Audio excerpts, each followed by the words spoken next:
There's a growing divide in Washington. On one side, calls for bigger government, more spending, and expanded control. On the other, a warning that this path leads to debt, dysfunction, and lost freedom. If you're the kind of person who cares about what's really happening in this country, about your money, your freedom, and your future, then this is for you. Make sure to hit that subscribe button so more people like you can hear what the media won't amplify. And if this message hits, don't just keep it to yourself. Share it. They are accusing Democrats of saying we spend too much. For anyone that wants to entertain that thought, I ask you to think about the last time a person has said in this country that the government does too much for them, that their Social Security check was too high, that teachers are paid too much. When was the last time anyone has heard or seen that?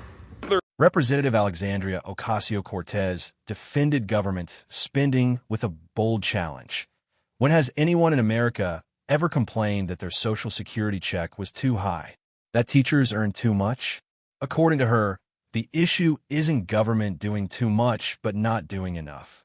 AOC pointed to President Biden's budget, citing a $1.7 trillion deficit reduction and plans to cut another $3 trillion by slashing subsidies to big oil and pharma. But critics argue these cuts come with a hidden cost, passed down to families, businesses, and communities.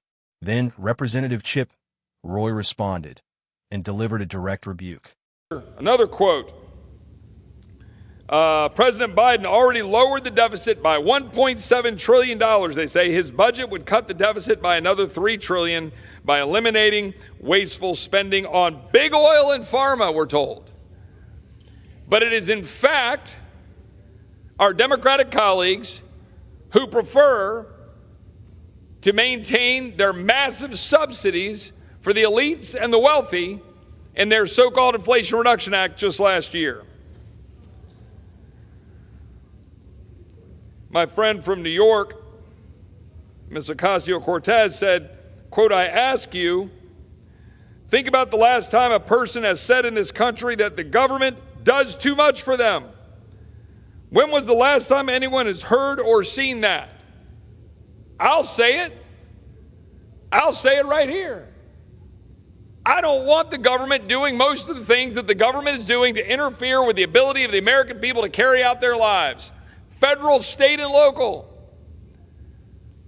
When was the last time you had a bureaucrat show up and you said, oh joy, thank you, I'm really glad there's a bureaucrat here?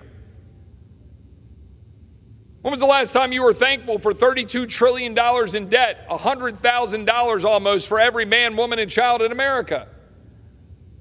Anybody thankful for $32 trillion in debt? Anybody? Anybody thankful for a border that's wide open being exploited by cartels while fentanyl comes in and kills our children? Everybody thankful for that Department of Homeland Security that doesn't actually secure the homeland? Everybody thankful for an FBI that went after Scott Smith and labeled him a domestic terrorist for daring to defend his daughter in a school board meeting because she was assaulted in a bathroom? Anybody thankful for the IRS knocking on your door, auditing the poor and the minorities 3 to 5 times more?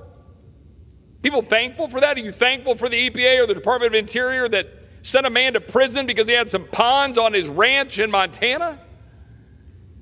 We have a government that is weaponized against the American people and is undermining our liberties, and they want more of it. My colleagues on the other side of the aisle want more government. They want more taxes. They want more spending. They want more bureaucrats knocking on your door. Roy stated clearly that government is overstepping its bounds. He questioned when anyone was truly grateful for bureaucratic interference.